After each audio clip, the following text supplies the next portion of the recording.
Everyone, welcome to judicial crux. आज हम बात करने वाले हैं चैप्टर 12 के बारे में, जहाँ पे बता रखा है कि इंफॉर्मेशन अगर पुलिस ऑफिसर को मिलती है और अगर उसे पावर मिलता है कि वो इन्वेस्टिगेशन कर सकता है, तो वो क्या क्या है जो हम इजी वे में समझेंगे कि क्या है एक तरीके से, और इसे इजी बना के एकदम समझेंगे कि सारे स्टूडेंट कैसे याद कर सकते हैं सेक्शन 154 टू 173 तक।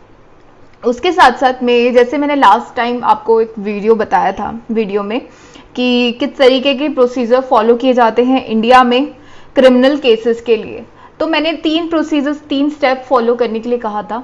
तो हम इसी को फॉलो कर रहे हैं और इसी के थ्रू हम वीडियो मतलब एक तरीके से बना रहे हैं। तो जो भी स्टूडेंट अगर फर्स्ट टाइम देख रहा है ये वीडियो, तो प्लीज़ वो पहले की वीडियो ज़रूर रेफर करें। डिस्क्रिप्शन बॉक्स में आपको उसका लिंक मिल जाएगा, तो आप उसे फॉलो ज़रूर कीजिए। उसके बाद हम 3 स्टेप फॉलो कर रहे हैं, pre trial, trial and post trial का। अभी प्री ट्रायल का प्रोसीजर चल रहा है। प्री ट्रायल का प्रोसीजर क्यों चलता है, सबसे पहले इसके बारे में बात करते हैं। ये आईपीसी क्यों लग रही है, मतलब क्यों एक तरीके से प्रोसीजर का पार्ट बन रहा है, ये कहाँ पे दिया गया है, हम इसके बारे में डिस्कस करते हैं। सबसे पहले जो आईपीसी का जो सेक्शन 4 है वो बताता है कि जो भी ट्रायल चल रहा है एक तरीके से ऑफेंसेस का, वो चल रहा है आईपीसी या फिर किसी अदर लॉ। अदर लॉ क्या है, यहाँ पे स्पेशल लॉ के बारे में बात हो रही है। अब मैं ये भी बताती हूँ आपको। वहीं पे क्लॉज 1 जो हमारा बात कर रहा है यहाँ पे, कि कहता है कि ऑल ऑफेंस, जो भी ऑफेंस हो रहे हैं आईपीसी में, वो कहाँ पे फॉलो किए जाएंगे, हमारा सीआरपीसी जो है वो वहाँ पे यही अप्लाई होगा। Okay, no problem. उसके बाद में इसी का सेक्शन 4 क्लॉज 2 यही बोलता है कि जो अगर कहीं पे प्रोसीजर नहीं दिया गया कि स्पेशल लॉ फॉलो करना चाहिए। स्पेशल लॉ कैसे, जैसे कि prevention of corruption act, NDPS act, ये सारे एक्ट है। अगर प्रोसीजर नहीं दिया है तो सीआरपीसी फॉलो दिया होगा, मतलब फॉलो किया जाएगा, अप्लाई होगा। अगर प्रोसीजर है तो वहां पे क्या अप्लाई होगा, वहां पे उसका जो स्पेशल एक्ट है उसी का प्रोसीजर फॉलो किया जाएगा, क्योंकि उसमें ऑलरेडी मेंशन है। तो जैसे ये हमें समझ में आ गया, तो अब हम इसके हिसाब से अब आगे चलते हैं कि अभी पता चल गया कि अब प्रोसीजर कैसे फॉलो किया जा रहा है। तो सबसे पहले जब एक तरीके से इंफॉर्मेशन आती है पुलिस ऑफिसर के पास में, तो 154 से हम स्टार्ट करते हैं कि जो भी प्रोसीजर स्टार्ट होता है 154 से स्टार्ट होता है हमारे क्रिमिनल प्रोसीजर कोड में। अब इंफॉर्मेशन अगर मिलती है पुलिस ऑफिसर को, यहाँ पे पुलिस ऑफिसर की पूरी बात होगी, आपको बता दूं पहले 154 से जब स्टार्ट हो रहा है, तो पुलिस ऑफिसर के पास में आया कोई इंफॉर्मेशन या तो ये कॉग्निजेबल ऑफेंस का हो सकता है या फिर नॉन कॉग्निजेबल ऑफेंस का हो सकता है। अब कॉग्निजेबल ऑफेंस का अगर ये इंफॉर्मेशन हुई तो वो होगा सेक्शन 154 ऑफ द सीआरपीसी, ये फॉलो करेंगे। वहीं पे अगर नॉन कॉग्निजेबल ऑफेंस की इंफॉर्मेशन हुई तो सेक्शन 155 फॉलो होगा। अब क्या होगा, पुलिस क्या करेगी, इसी के हिसाब से इन्वेस्टिगेशन करेगी। अब इन्वेस्टिगेशन आगे जब कर रही है तो वहां पे 2 चीजें मिलेगी उसको, या तो वो उसके पास पावर रहेंगी कि वो इन पावर्स के रीजन से वो आगे का अपना प्रोसीजर फॉलो कर रहा है और इन्वेस्टिगेट कर रहा है।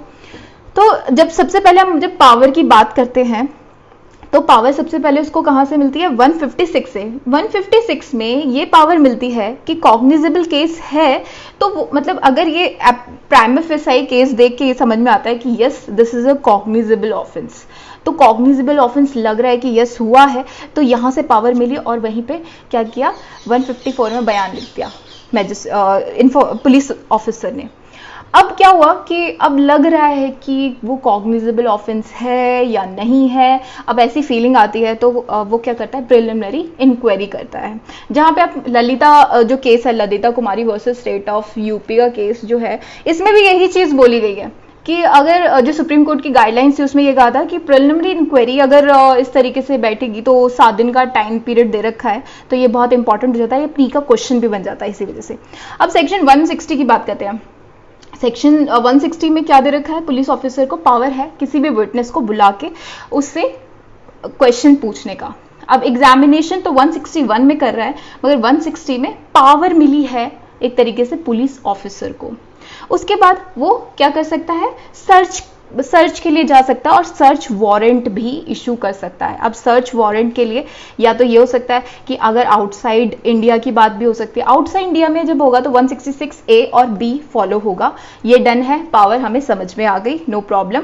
इसमें से कुछ सेक्शंस मैंने अभी नहीं दिए हैं, नहीं बताए हैं, रीजन यही है कि मैं आगे आने वाले वीडियोस में अलग से बताऊंगी क्योंकि वो बहुत ही इंपॉर्टेंट है मेंस के पर्सपेक्टिव से भी। अब प्रोसीजर फॉलो करेंगे। अब प्रोसीजर में क्या है कि अब इन्वेस्टिगेशन किया, प्रोसीजर क्या फॉलो करेगा।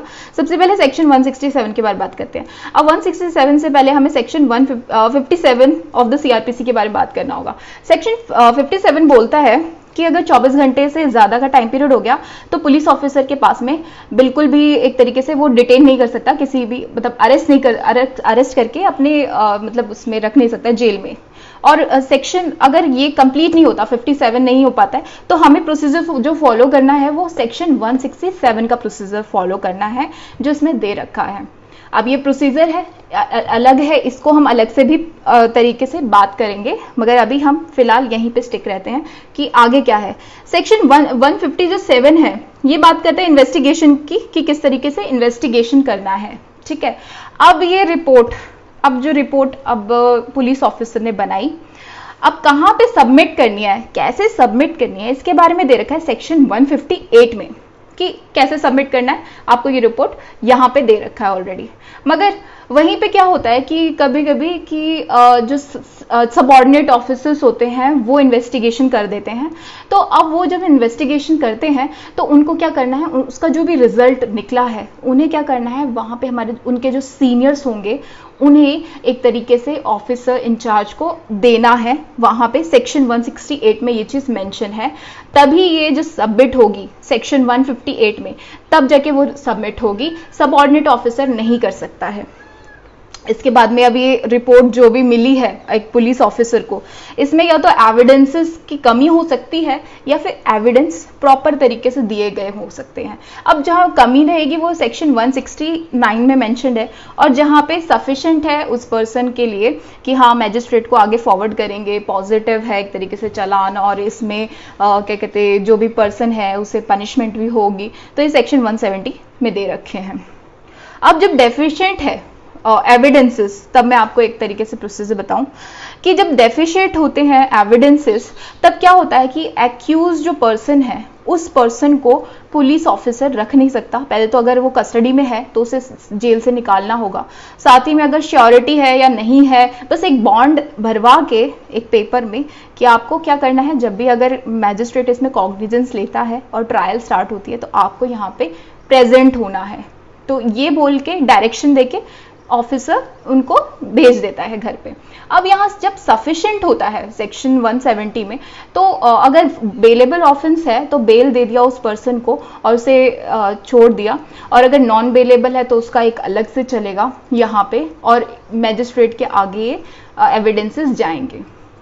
अभी बहुत कुछ है इसमें, तो मैं आपको सारा एक साथ नहीं बता पाऊंगी। उसके बाद में ये जितने भी हमने फॉलो करे ऊपर के इंफॉर्मेशन, इन्वेस्टिगेशन, रिपोर्ट, ये सारी चीज़ें डे टू डे लाइफ और एग्जामिनेशन ऑफ विटनेस जो भी उन्होंने किया है, तो ये सारी उन्हें क्या करनी है, डे टू डे लाइफ की अपनी बातें जनरल डायरी में जॉट डाउन करना है, सेक्शन 172 में जो दे रखी है। अब ये तो हुआ एक तरीके से 154 से लेके 173 के बारे में तो हम ऑलरेडी बात कर चुके हैं। अब जब मैजिस्ट्रेट पुलिस रिपोर्ट ये है जो सबमिट हो रही है वो 173 के क्लॉज 2 में हो रही है, ये सब पता है आपको, ये पिछली वीडियो में मैंने मेंशन करा था।